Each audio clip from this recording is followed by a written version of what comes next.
ఏమండి, ఇంట్లో ఆఫీస్లో వర్క్ ఎక్కువ అయిపోతుందండి. ఎక్కడికైనా వెళ్దామండి.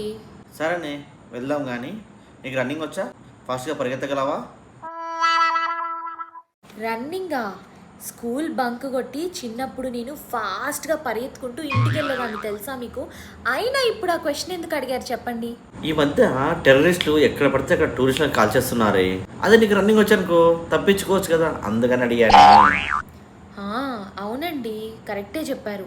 అయితే ఐపీఎల్ నడుస్తుంది కదా, దానికన్నా వెళ్దామండి. టికెట్లు బుక్ చేయండి త్వరగా. సరేనే, వెళ్దాం కానీ ఫస్ట్ నువ్వు బలవంతురాలని నిరూపించుకో, అప్పుడు వెళ్దాం. మనం చూడటానికి కదండి వెళ్ళేది, ఆడటానికి కాదు కదా. మరి బలం ఎందుకు? అదేని తొక్కిసరడం జరుగుతున్నాయి కదా స్టేడియం దగ్గర. అదే నీకు బలం ఉందనుకో తప్పించుకోవచ్చు అని అడిగాని.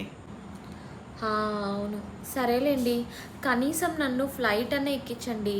ఇంతవరకు ఒక్కసారి కూడా నేను ఫ్లైటే ఎక్కలేదు. సరే వెళ్దాం కానీ నీకు ఫస్ట్ గోడలు దింకి అలవాటు ఉందా లేదా చెప్పు. ఫ్లైట్ ఎక్కడానికి గోడలు దూకడానికి సంబంధం ఏంటండి? అదేనే ఈ మధ్యలో ఫ్లైట్స్ ఎక్కడ పడితే అక్కడ పడిపోతున్నాయి కదా, అదే నీకు గోడలు దింకి అలవాటు ఉందనుకో ఎమర్జెన్సీ విండోస్ నుంచి దూకేయచ్చు నీవు. అబ్బా, అసలు ఎక్కడికి వద్దులేండి, ఇంట్లోనే పప్పుచారు చేసుకుని తిందాం. వామ్మో వద్దులేని, ఈ మధ్య తింటుంటే కూడా ప్లేన్స్ ఇళ్లలో పార్క్ చేస్తున్నారు.